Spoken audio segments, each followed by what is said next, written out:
Nah, di antara gunung sama pantai itu Pak Haji ini anak gunung apa anak pantai? Jadi kakek saya itu dulu ngebeliin motor, RX-king, makanya hobinya cycling. Kata kakek itu, kamu beliin motor nanti sebelum kuliah, sebelum sekolah, kamu cari bensin dulu, ngojek dulu. Kalau pagi itu beasiswa, full sarjana, ibaratnya 3 juta itu. Kan secara aturan SMA saja, SLTA saja kan diambil alih provinsi. Betul. Apalagi kuliah, itu kan kementerian jelas. Tetapi ketika itu menjadi visi misi, buktinya boleh.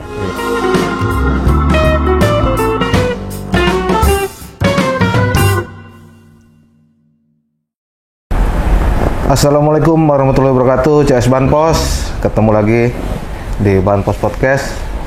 Kali ini saya ada di ruang Ketua DPRD Kota Cilegon, Pak Haji Isra Mi'raj SE MH. Assalamualaikum Pak.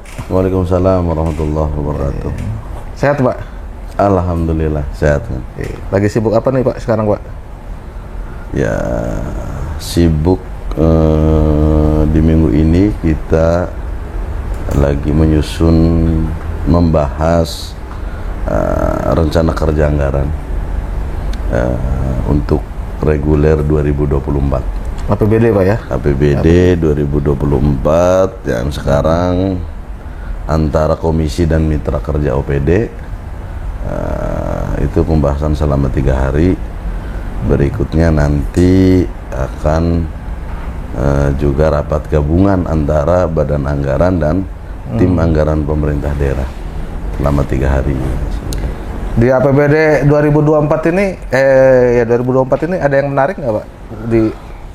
Ada hal-hal baru mungkin yang diusulkan? Ya, kami selalu himbau dan selalu menekankan kepada eksekutif dalam hal ini OPD terkait pendapatan asli daerah dan diproyeksikan sekitar 1,2 triliun PAD yang akan dibahas di 2024 reguler. Mudah-mudahan ini tidak meleset, karena sebelum pembahasan APBD ini kan sebelumnya ada pembahasan KUA PPAS. Nah, di KUA PPAS itu eksekutif memproyeksikan di angka sekitar 1,2 triliun dan APBD-nya itu nanti di kisaran 2,2 triliun. Jadi ya mudah-mudahan dengan besarannya anggaran atau pendapatan asli daerah yang kita dapatkan, ini tentu menjadi harapan kami DPRD agar belanja langsung betul-betul menjadi prioritas, karena belanja langsung itu berkaitan dengan hajat hidup masyarakat Kota Cilegon, terkait dengan infrastruktur, pembangunan di tingkat kelurahan, sebagaimana aspirasi yang masuk baik di DPRD dengan resesnya dan di eksekutif dengan musrembangnya, seperti itu. Mudah-mudahan ini bisa lebih mengakomodir kepentingan-kepentingan hajat hidup masyarakat Kota Cilegon yang berkaitan dengan pemerintahan wajib berkaitan dengan pelayanan dasar. Pelayanan dasar ya. Nah, Pak Haji ini kan lahir kecil di Ciwandan Pak ya? Iya, saya kecil di Ciwandan, lahir dan besar di Ciwandan. Ciwandan ini kan wilayah industri, ada di sisi pantai gitu ya. Ya. Jadi masa kecil Pak Haji di Ciwandan itu kayak gimana sih? Ya, kebetulan saya persis tinggal di lingkungan Cilura, Kelurahan Kepuh, Kecamatan Ciwandan. Jadi memang di samping kampung itu, kalau dulu kan belum terlalu banyak industri ya. Gitu saya kecil itu hanya ada KBS, Pelindo kan, Indosemen. Tidak terlalu banyak dan masih ada pesawahan dan gunung juga laut. Jadi ke gunung dekat, ke laut juga dekat. Jadi memang ya masa kecilnya kalau nggak main di gunung ya di laut gitu tuh, karena jaraknya dekat sekali antara laut dan gunung gitu. Ya persisnya mungkin kayak daerah Merak juga sama kan, antara laut dan gunung gitu juga Ciwandan, antara gunung dan laut itu dekat. Jadi memang rubah sekarang kan. Sudah banyak industri, sawah-sawah kita sudah berdiri bangunan-bangunan industri. Ya otomatis ini merubah pola pikir masyarakat kan. Kebudayaan juga Kebudayaan juga tentu, tetapi alhamdulillah tradisi-tradisi keagamaan masih dipertahankan dan kita masih junjung tinggi lah adat dan budaya terkait dengan tradisi yang ada di Ciwandan khususnya gitu. Nah, di antara gunung sama pantai itu Pak Haji ini anak gunung apa anak pantai? Dua-duanya. Dua-duanya. Karena anak gunung, anak pantai, anak kali kan, anak sungai. Anak sungai. Jadi renangnya itu kalau yang nggak di, ya tinggal kita pengennya aja. Kalau musim hujan renangnya di sungai. Sungai ya. Kalau ingin perusutannya itu di gunung kan. Jadi kalau ingin di laut ya dekat juga gitu. Jadi banyak alternatif. Relatif senang lah masa kecil itu yang mungkin tidak bisa dirasakan oleh anak-anak sekarang. Iya. Menyenangkan ya, walaupun pulang serusutan becek-becek disabetin di rumah ya. Nah itu yang menyenangkan. Itu yang menyenangkannya itu. Iya, tapi ketika masa kecil seperti itu dan sekarang dengan kondisi tadi, walaupun ada tradisi yang terjaga gitu kan, tapi ngelihatnya Ciwandan sekarang itu gimana menurut perspektif Mbak Haji? Ya jadi gini Kang, bagaimana pola pikir orang tua kami dulu di Ciwandan khususnya, karena memang tidak terlalu banyak industri. Jadi begitu kita lulus SD itu udahlah kamu mondok di sekolah di sanawiyah. Begitu lulus sanawiyah udah di aliyah saja. Karena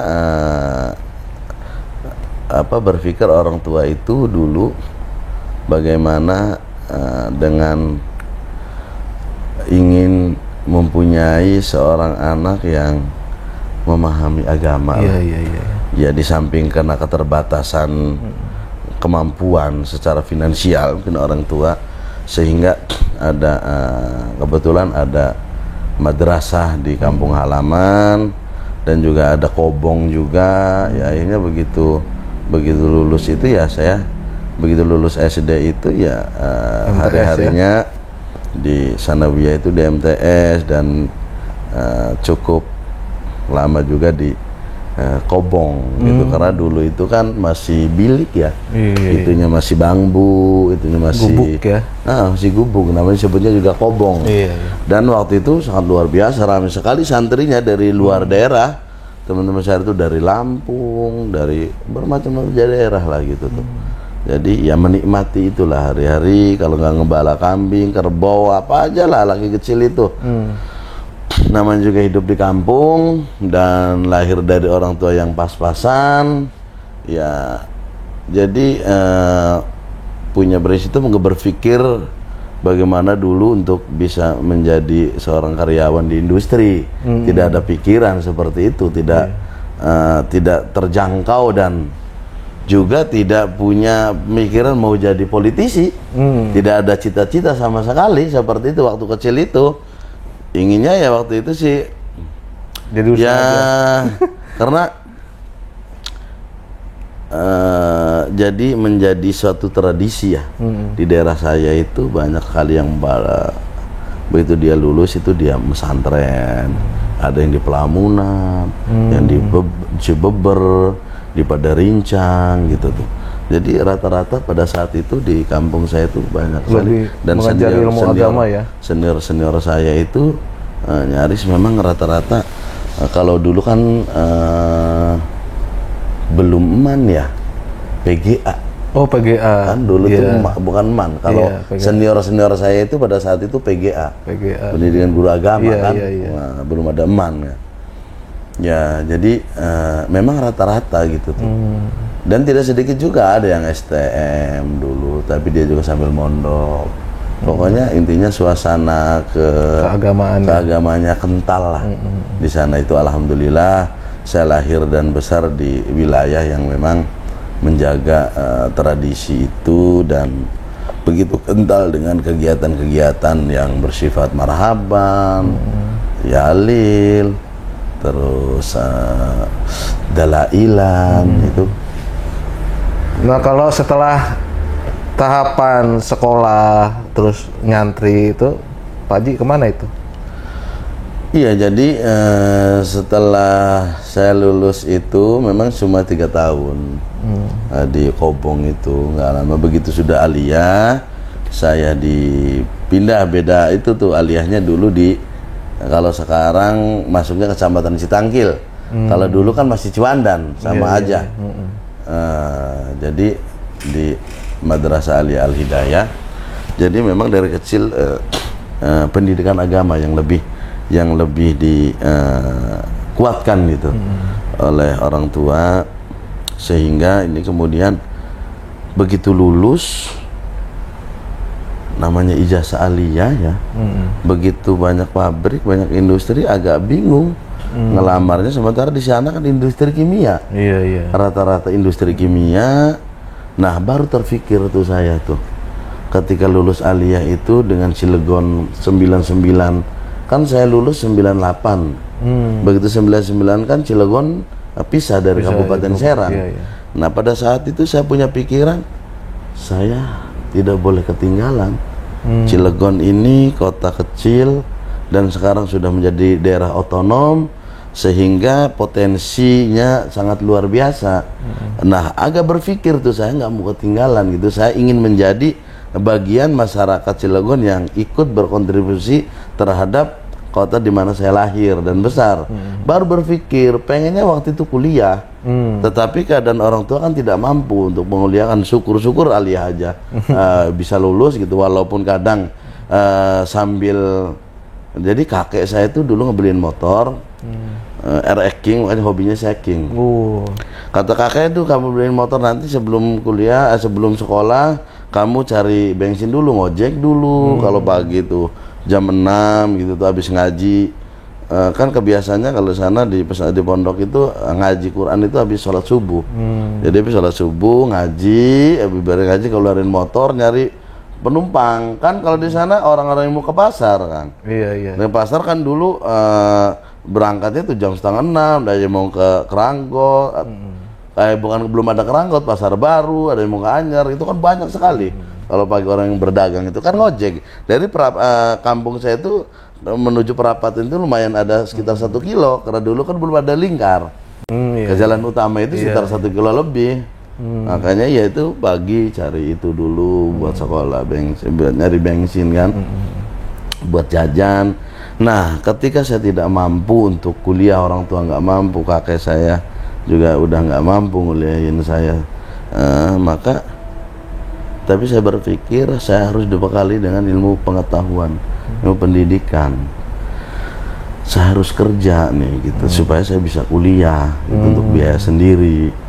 Nah, akhirnya 99 masih serabutan, kerja apa aja dilakukan. Belum mampu karena belum dapat kerja tetap kan. Kadang jadi kuli bangunan, kadang jadi checker di pelabuhan. Nggak menentu lah penghasilannya gitu.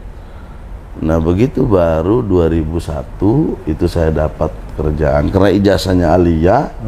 Begitu mengamar di pabrik di industri kimia kan, apa ini job description-nya?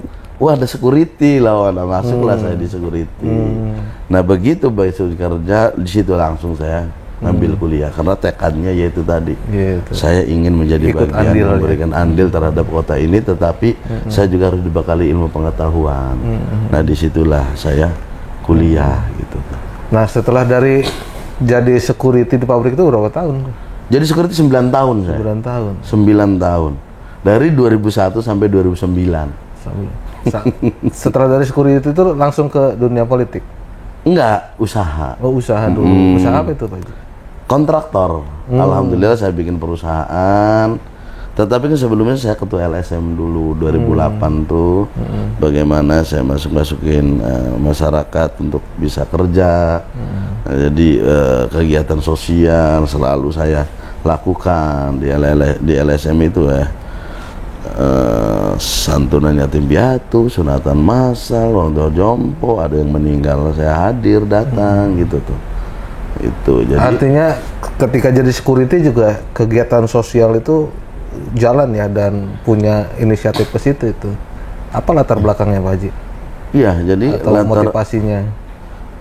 Karena memang saya senang bergaul. Jadi dalam pergaulan itu muncul sesuatu yang ingin berbuat lebih. Dan ketika memang kita banyak bergaul, tentu pergaulan yang semua pergaulan mungkin pada saat itu saya masuk di dalamnya. Artinya kelompok motor, ya namanya juga pada saat itu di sana itu banyak sekali kegiatan-kegiatan yang dilakukan oleh masyarakat dan umumnya memang terkait dengan kegiatan-kegiatan kemasyarakatan itu saya selalu hadir dan coba ingin juga, yaitu tadi yang dari awal saya bilang, saya tidak menyesali saya lahir dari rahim siapa. Selalu saya tekankan bahwa kita tidak pernah diberi kewenangan, diberi pilihan oleh Tuhan untuk lahir dari rahim siapa. Tetapi ketika hidup kita mau jadi apa, itu kita bisa menentukan. Maka sering saya sampaikan, jangan putus asa, jangan pesimis, semua orang punya kesempatan. Tetapi kesempatan itu yang harus kita kelola. Dan dalam mengelola suatu kesempatan itu atau potensi itu tidak mudah.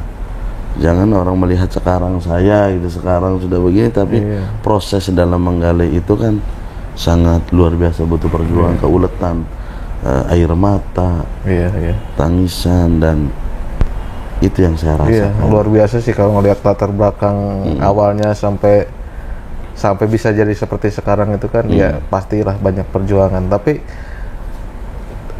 akhirnya terjun ke dunia politik itu gimana ceritanya, Pak Haji?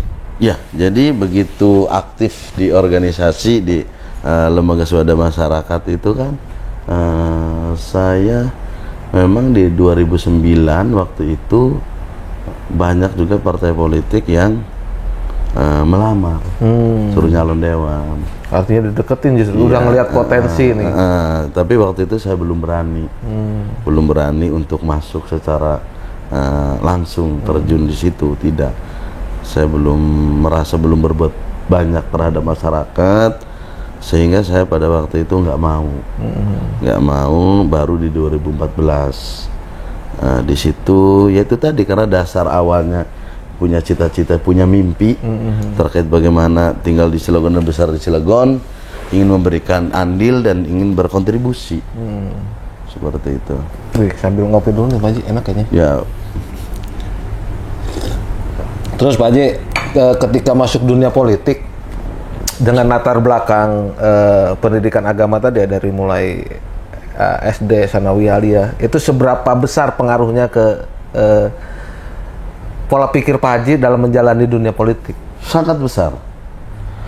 Gimana, karena apa? Di situ akan timbul kita dihadapkan di era dalam ruang yang penuh dinamika. Artinya pondasi agama itu sangat penting di dunia politik. Walaupun banyak orang yang mengatakan politik itu kotor, itu tidak kotor. Semuanya mulia. Di politik itu sangat mulia sekali. Kenapa saya bilang mulia? Banyak persoalan-persoalan yang kita bisa selesaikan melalui jalur politik. Kita bisa menjadi bagian orang yang bisa menjadi solusi terhadap permasalahan orang lain. Dan kita dituntut bagaimana kepekaan sosial, kesolehan sosial. Ya di politik itulah tempatnya, karena kita dipilih oleh rakyat. Maka ketika rakyat memilih kita, kita harus memberikan sepenuhnya efek-efek yang positif terhadap masyarakat, khususnya di lingkungan kita. Sering saya sampaikan, jangan kita terlalu jauh-jauh menjadi seorang aktivis, menjadi seorang apapun itu. Kita harus lebih utama di lingkungan kita dulu. Ibaratnya orang berbicara tentang kemajuan Cilegon, sementara ada tetangganya kesusahan, ada tetangganya atau di kampungnya lagi bikin gardu, tempat ronda, kita nggak pernah bergaul, kita nggak pernah datang, nggak mau gotong royong, itu nonsen. Yang penting kita bermanfaat untuk di lingkungan kita sendiri. Nah baru setelah itu, kalau kita ingin berbuat yang lebih ke luar, itu lebih baik. Jangan kita terlalu banyak di luar, sementara di lingkungan sendiri kita tidak bermanfaat gitu. Jadi mulainya dari situ. Iya, dari pola pikir seperti itu yang perlu dibangun pastinya ya. Terus kalau Pak Haji ngelihat Ciwandan di waktu Pak Haji kecil dengan sekarang, nah kira-kira sekarang ini apa yang Pak Haji perjuangkan sih bukan hanya Ciwandan ya, sekarang ke Pak Haji kan ketua DPRD Cilegon. Iya. Nah, dalam lingkup yang lebih besar di kota Cilegon. Iya, berbicaranya kan lagi kalau ketua DPRD bukan lagi dapil. Iya, memang kalau dapil penting. Iya. Dan itu kalau proses kita suruh balik ke dapil. Tetapi kapasitas sebagai ketua DPRD itu kan secara general satu kota Cilegon.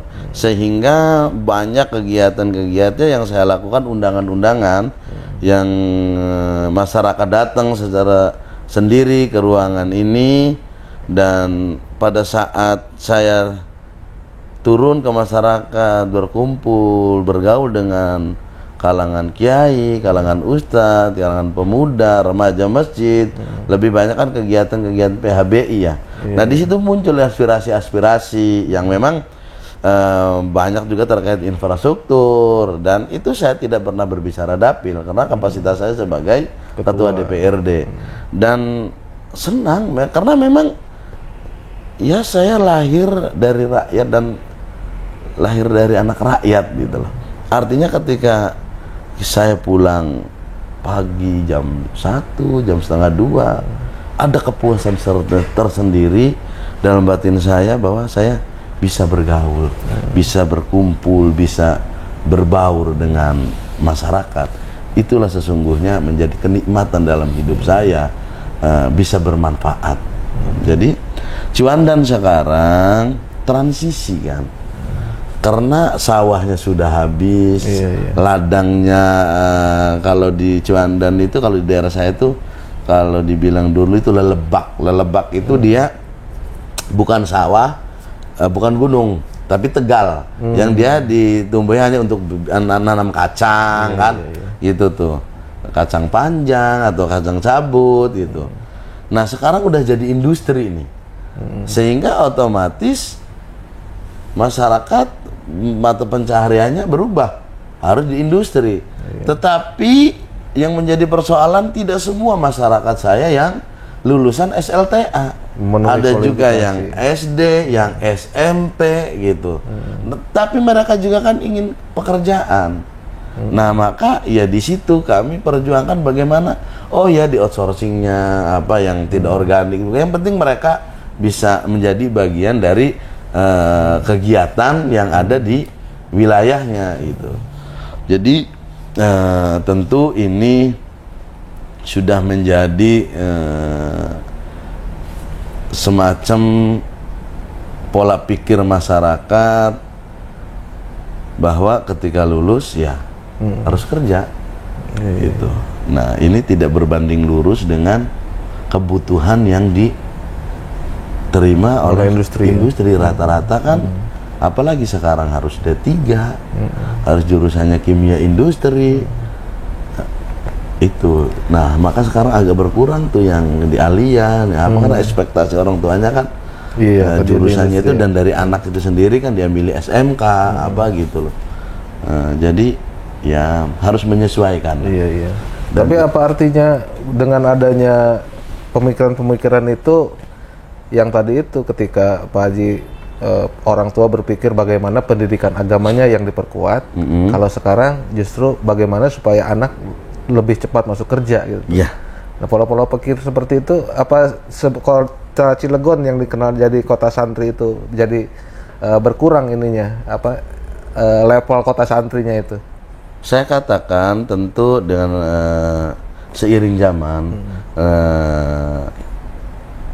ya berkurang sih pasti, karena yaitu tadi pola pikirnya sudah mulai rubah. Iya. Walaupun memang ya masih banyak anak-anak yang memang dia bedanya kan sekarang di pesantren modern ya. Iya. Nah, kalau dulu kan sangat jarang sekali pesantren modern itu, dan memang kan biayanya juga beda. Kalau di Kobong mah yang penting datang diantar orang tuanya bawa beras 5 liter itu ya selesai lah. Kita masak sendiri, apa nggak ada pungutan biaya apa-apa, hanya beli kitab kan. Selesai. Nah sekarang kan kalau di pesantren-pesantren modern banyak juga masih, sehingga ini tentu berkurang iya, tetapi tidak signifikan lah. Masih banyak orang tua yang berpikir bahwa anaknya juga harus dapat pendidikan agama, pendidikan agamanya lebih baik. Dan kenapa sih Cilegon sekarang katanya kok banyak pengangguran? Yaitu tadi yang harus menjadi pemikiran pemerintah sekarang, yang tadi saya sampaikan. Rata-rata kebanyakan kita itu kebanyakannya lulusan IPS, ya di Aliyah kan gitu. Sehingga baru dari 2010 apa 2015 ke sini tuh udah agak banyak juga yang SMK kan gitu.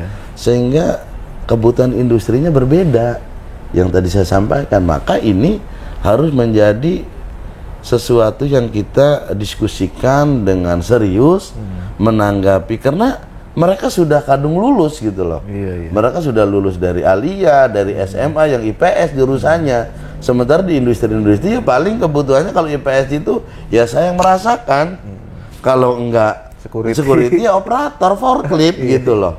Apalagi gitu. Jadi kalau diproduksi enggak nyambung katanya gitu. Maka harus ada pelatihan-pelatihan, mereka dibekali gitu tuh. Gitu. Iya. Terus itu kan juga artinya ada pergeseran pola pikir ya, dari yang tadinya agamis menjadi sebuah pemikiran yang lebih materialistis lah, karena tuntutan. Iya, karena tuntutan itu industri. Nah, maksud saya upaya DPRD Cilegon ya mendorong Pemkot Cilegon agar menyeimbangkan antara faktor religius ini dengan faktor yang materialis itu seperti apa itu? Iya, jadi kan masih banyak tuh aliyah-aliyah ya swasta ya. Ya pemerintah hadir lah. Ibaratnya di situ kita bantu misalkan SPP-nya, honor gurunya yang sudah berjalan itu kan. Walaupun memang aliyah itu kan kewenangannya Kementerian Agama misalnya. Tetapi ketika itu menjadi visi misi, boleh dilakukan. Contohnya apa sekarang? Beasiswa full sarjana, ibaratnya 3 juta itu. Kan secara aturan SMA saja, SLTA saja kan diambil alih provinsi. Betul. Apalagi kuliah, itu kan kementerian jelas. Tetapi ketika itu menjadi visi misi, buktinya boleh. Dan saya pernah konsultasi dengan Kementerian Keuangan, staf Kementerian Keuangan, bahwa ketika itu menjadi visi misi daerah, kalaupun itu kewenangan pemerintah pusat, bisa dilaksanakan anggaran itu. Gitu. Artinya walaupun faktor kebutuhan industri itu membutuhkan lulusan-lulusan teknis, jadi Pak Haji sendiri masih tetap ya berpendapat bahwa pendidikan agama atau lembaga-lembaga pendidikan agama ini terus diperkuat gitu. Iya. Ya kan kejarlah duniamu seakan-akan kau hidup selamanya.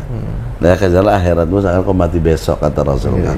Nah, artinya ini harus pemerintah hadir dalam arti ketika memang ada potensi-potensi yang harus kita jaga, karakteristik dasar kultur kota Cilegon ini yang tadi disebutkan kota santri itu, ini seiring zaman bergulir akan terkikis selama-lama karena pragmatisme tadi, materialistis tadi tidak bisa dipungkiri. Ini akan menjadi pola pikir masyarakat, sehingga ya udahlah katanya SMK sajalah, nanti kuliahnya di itulah biar bisa kerja. Itu kita juga tidak bisa melarang itu.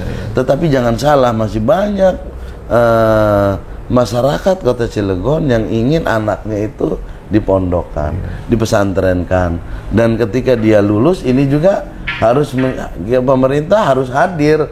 Bagaimana keberlangsungan hidup mereka. Karena apa? Dasar undang-undang itu kan negara hadir dari mulai lahir dan sampai liang lahat. Kan seperti itu. Kewajiban negara untuk hadir karena konstitusinya mengatur seperti itu. Jangan justru organisasi yang disebut negara ini bagaimana menjadi solusi terhadap organ-organ yang ada di dalam organisasi tersebut. Salah satunya adalah, dan yang paling adalah rakyat, adalah masyarakat gitu. Menjadi solusilah pemerintah nih, diwakili oleh pemerintah negara tuh. Maka yaitu kewajiban pemerintah untuk hadir itu ya, untuk sesuai konstitusi. Mulai sandang, pangan, papan ya kan. Itu pemerintah hadir, negara hadir gitu tuh. Anak terlantar, fakir miskin dipelihara oleh negara kan.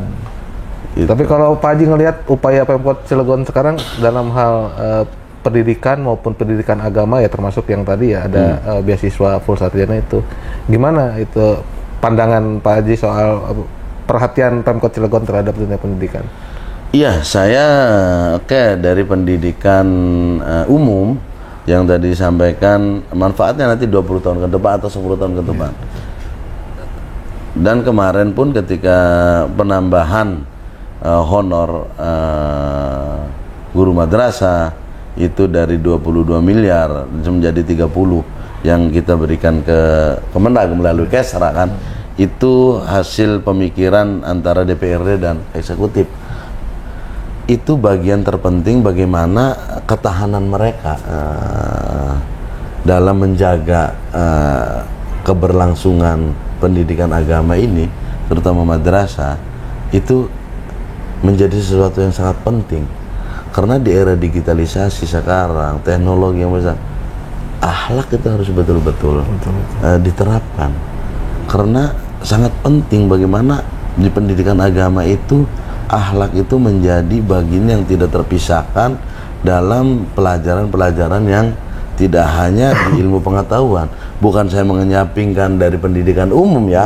Artinya tetap di sana juga ada pelajarannya, ada pelajaran agama. Tentu ini minimal kan bisa menjadi pondasi bagaimana menjaga generasi bangsa ke depan menjadi generasi yang menjaga kaidah-kaidah norma-norma dalam berkehidupan seperti itu. Jadi ya saya rasa sedikit agak kurang keberpihakannya terhadap pendidikan keagamaan madrasah gitu tuh. Kita jaga gitu tuh mereka. Misalkan ada swasta, kalau kita mau bangun pendidikan negeri tidak dilarang, bagus, tapi yang ini jangan mati loh. Maka itu harus ada solusi biar yang negeri jalan, swasta juga tidak tersakiti, tidak terjolimi. Maka itu harus jadi solusi. Karena semuanya punya porsi perannya masing-masing. Semuanya peran masing-masing. Karena apa? Mencerdaskan kehidupan bangsa itu menjadi tanggung jawab semua. Iya betul. Mereka juga ingin punya peran nih, yang punya yayasan-yayasan ini nih. Maka ketika ada sekolah negeri bagus, hebat, bisa menampung. Tetapi ini juga jangan dimatikan. Maka solusinya seperti apa? Kita subsidi nih yang swasta nih, sehingga masyarakat begitu nggak kebagian di negeri, dia sekolah di swasta pun tidak terbebani biayanya. Gitu loh. Misalkan SPP-nya 1 bulan 50.000, kali aja berapa murid, disubsidi oleh daerah, tuh kami yang bayarin. Jadi ketika masyarakat yang tidak mampu dia sekolah di swasta pun mereka masih bisa mendapat pendidikan, dan yang punya yayasan pun tetap terjaga eksistensinya. Kalau sekolah-sekolah negeri kan kebanyakan sudah mendapat BOS dari pemerintah pusat itu. Mungkin pemerintah kota bisa mengalihkan bantuan-bantuan di sektor pendidikannya ke swasta tadi ya, selain SD dan SMP negeri tadi. Wih, luar biasa CS Banpos. Ini nggak kerasa obrolannya lumayan panjang. Mungkin satu closing statement Pak Haji untuk soal bagaimana budaya dan pendidikan di Kota Cilegon ini bisa mendorong kemajuan masyarakat di masa depannya. Ya, jadi jangan khawatir dengan masa depan. Saya sampaikan kepada masyarakat Kota Cilegon, jangan pernah kalian khawatirkan atas masa depan. Ketika kita punya niat, ketika kita punya kemauan, ketika kita mau menggali potensi yang ada dalam diri kita, tentu diiringi dengan doa. Dan siapapun kalian, anak-anak bangsa ini mempunyai kesempatan yang sama untuk bisa menjadi andil, mengambil peran, menjadi bagian orang yang berkontribusi terhadap kota di mana dia dilahirkan, dibesarkan, itu sekup kecilnya, dan untuk bangsa ini secara luas, kan seperti itu. Jalurnya masing-masing, semua orang punya peran. Dari tingkat pendidikan, kita ngajar ngaji di rumah aja, alif ba ta sa, itu terhadap anak-anak, itu bagian dari kontribusi kita terhadap masyarakat di sekitar kita.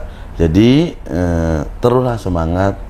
Dan di era digitalisasi sekarang, mohon apalagi di tahun politik, di tahun ini akan banyak fitnah, akan banyak berita-berita hoax. Jaga kaidah-kaidah, norma-norma dalam bermedia sosial, tetap kedepan akhlakul karimah. Tidak boleh kita menghujat, mengkerdilkan seseorang, dan jangan berlebihan mencintai politisi, dan sebaliknya juga jangan berlebihan membenci politisi ketika politisi itu kita tidak dukung. Maka untuk tetap menjaga yang asik-asik aja Pak, yang asik-asik aja politik untuk keberlangsungan bangsa ini. Dan bagi yang mencalonkan diri, hebat kalian, karena kalian akan menjadi orang-orang yang bisa memberikan solusi, mengadvokasi persoalan-persoalan yang terjadi di masyarakatnya.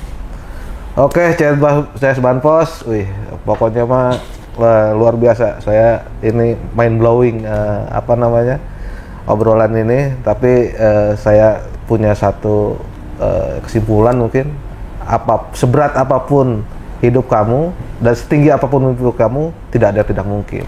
Karena semuanya akan tergantung perjuangan kita, seberapa keras kita berjuang, seberapa inginnya kita mencapai itu semua, sampai akhirnya kita bisa meraih apa yang kita inginkan. Oke, terima kasih CS Banpos. Saya pamit. Wassalamualaikum warahmatullahi wabarakatuh. Waalaikumsalam warahmatullahi wabarakatuh.